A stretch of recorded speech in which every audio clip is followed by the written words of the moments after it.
Mahavir Swami was born into a royal family in the 6th century BCE. He was raised in a life of luxury, but was always drawn to the teaching of nonviolence and compassion.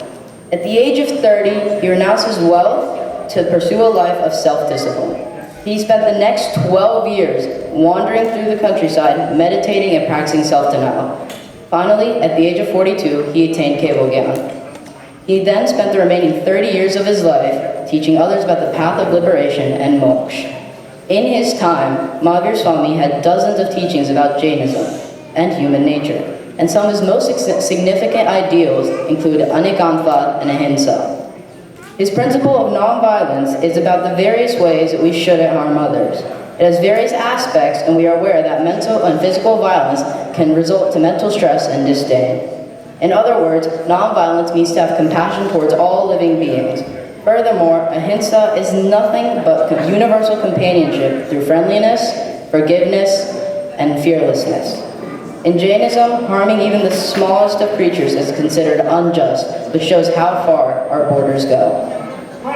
There is a story of Mahavir Swami where he was on his way to the village of Achala, but to get there he would have to go through a forest where there lived a poisonous cobra named Chandakoshik. The villagers begged Mahavira to take a different route, but he didn't have any fear, as he considered fear to be violence to himself. So Mahavira went and walked along and lived until he came across a path of deserted green area of land.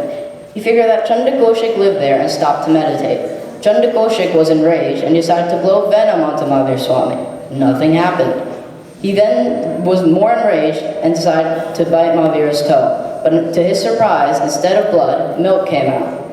Mahavir Swami was not angry, but was instead calm and explained to Chandakoshik what he was doing wasn't right. Through the truth and love of his voice, Mahavir Swami showed Chandakoshik realized his mistake and let Mahavir Swami go along his way.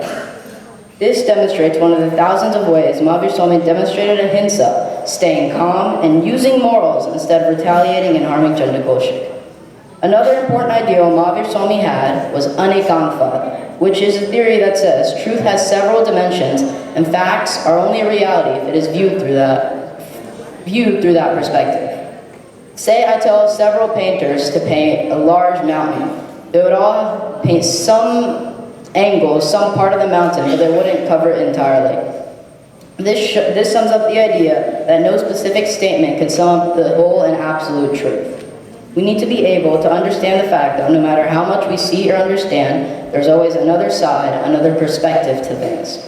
We should be able to apply Mahavira's ideals of ahimsa and anekantvad in today's world, especially with unjust leaders and constant fights. We always see things by how the media shows it to us, whether there be truth or deceit.